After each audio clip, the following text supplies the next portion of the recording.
Hello guys! Hello Aries! Welcome dito sa aking channel, Aries. Alamin natin, Aries, kung ng messages, vibration, gabay energy para sa lahat. General reading tayo. Tingnan natin, Aries. Ano ba ang energy na para sa'yo? Guide. March 2025 monthly reading para sa lahat ng Aries.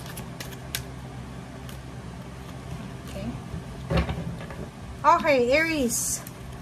Sa buwan ng Marso, kung makikita mo dito, isang guide or isang tao, isang mentor, isang trustworthy na individual, Aries, ang posibleng magiging close sa'yo or papasok sa buhay mo. Okay?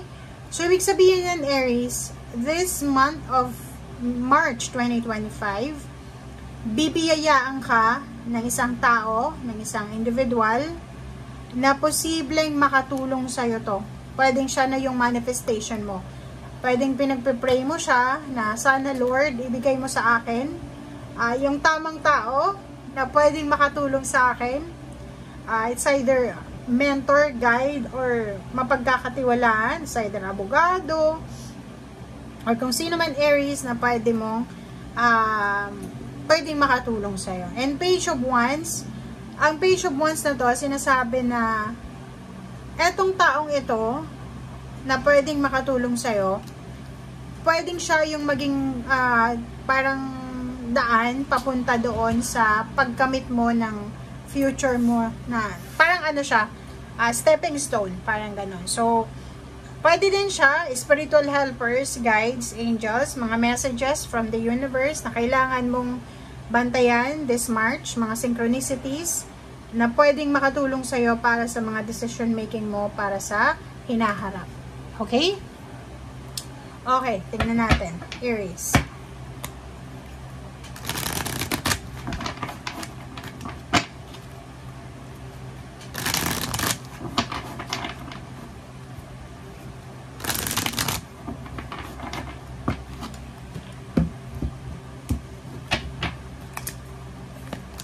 Okay, first card natin is King of Pentacles, Knight of Wands,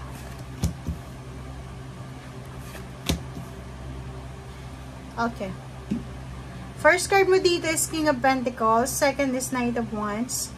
Nakikita ko sa'yo dito, Aries, na for the month of March, kasi sa end of March is birthday season mo na, so pwedeng ano siya, March 22, 23, hanggang 28 April, parang ganun. So, kung makikita mo dito, sinasabi sa'yo na posibleng sa buwan ng Marso, isang magandang balita ang posibleng matanggap mo. Isang napakagandang balita ang posibleng matatanggap mo. It's either offer siya, na pwedeng trabaho siya, work offer, financial offer, business offer, or pwedeng yun, mentor, pwedeng may magtuturo sa'yo kung paano yung tamang pagbe-business, may magtuturo sa'yo kung paano ka makakaahon sa hirap, ganyan, ganito. Dito sinasabi na, makinig ka sa sinasabi ng iyong intuition. If maraming offers, maraming sinasabi ng baraha ditong Two of Wands, choices and decision. So, pwedeng maraming pinipresent sa'yo ang universe na pwede mong pagpilian. Ang kailangan mo dito is temperance. Kailangan mo dito ng pasensya, paghihintay. Iwasan mong maging aggressive. Iwasan mong maging impulsive. Iwasan mo yung pagmamadali. Okay? Kasi etong Knight of Wands na to, ino-offer siya sa'yo, ano lang siya pwedeng, ang kailangan mo is pera.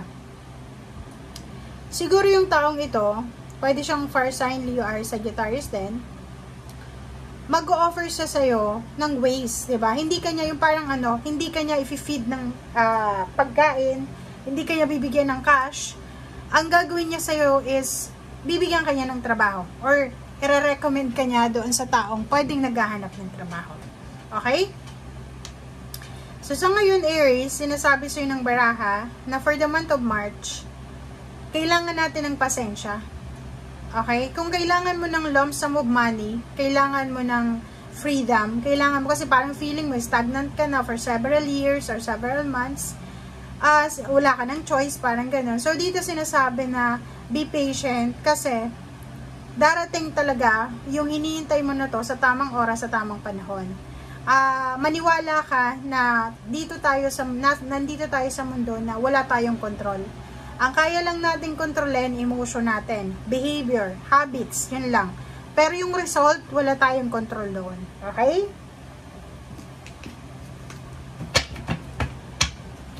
Okay, Aries.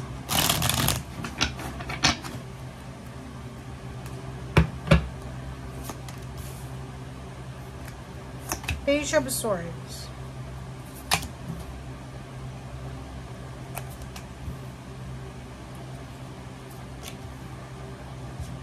Okay. Page of Swords, nakikita ko sa'yo dito na kung naghihintay ka ng balita, naghihintay ka ng information, sinasabi ng bara sa'yo dito na posibleng impatient ka na eh, diba? Development, like may project kang hinihintay, contract signing, visa, documents, pera, decision making. Parang nakikita ko sa'yo dito na atat ka na. Sobra-sobra yung kagustuhan mo na malaman na. So, sobra ka nang impatient eh. Sobrang inis na inis ka na. Or sobrang ano ka na eh. Nawawalan ka ng control ngayon. But, nakikita mo tong Nine of Pentacles. Sinasabi ng bara sa'yo, huwag kang mag-alala kasi may parating sa'yo dito eh. Nandito yung Knight of Swords. Nandito yung Nine of Pentacles. Sinasabi nga sa'yo na isa sa mga hindi mo inaasahan na financial wish mo or wishes, kasi marami kang wini-wish sa financial, ang posibleng darating sa'yo. Isang tulong ang posibleng darating sa'yo, and ang tulong nito is siya ay makakatulong sa'yo lalo na sa mga problema mo, lalo na doon sa mga kailangan mong isettle, mapapera, emotion, or anything. Mag-iingat ka lang, okay? Yun lang. Alam mo ba yung pinaka message na kailangan mong matutunan this March, Aries, is wag na wag kang mag-share ng mga good news mo sa ibang tao. And alam mo kung bakit? Kasi kung makikita mo, meron kang Seven of Swords. Yung Seven of Swords, sabihin na natin, may nag-i-evil eye sa'yo eh. May minamanifest ka, may pinagpipray ka, na gusto mong mangyari sa buhay mo, pero may isang tao dito na wini-wish niya na sana hindi yun mangyari. Okay?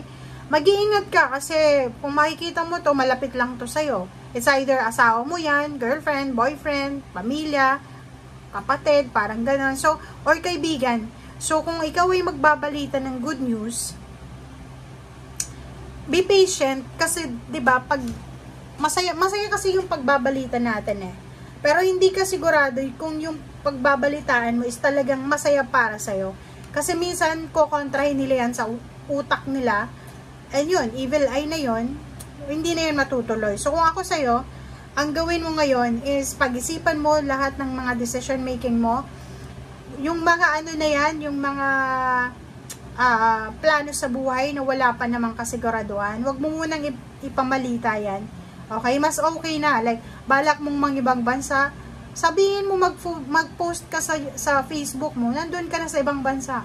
'Di ba? Kasi pag nagpaplano ka pa lang, nagpa-process ka pa lang ng passport mo, pinopost mo na, pupunta na ako ng Amerika, sa malamang pwedeng ma-evil eye ka. Okay? Pagpapatayo ng bahay, bili ng sasakyan, ano lang, i-post mo yan, ipamalita mo yan, pag talagang nandyan na. Okay? So, thank you guys for watching. Bye!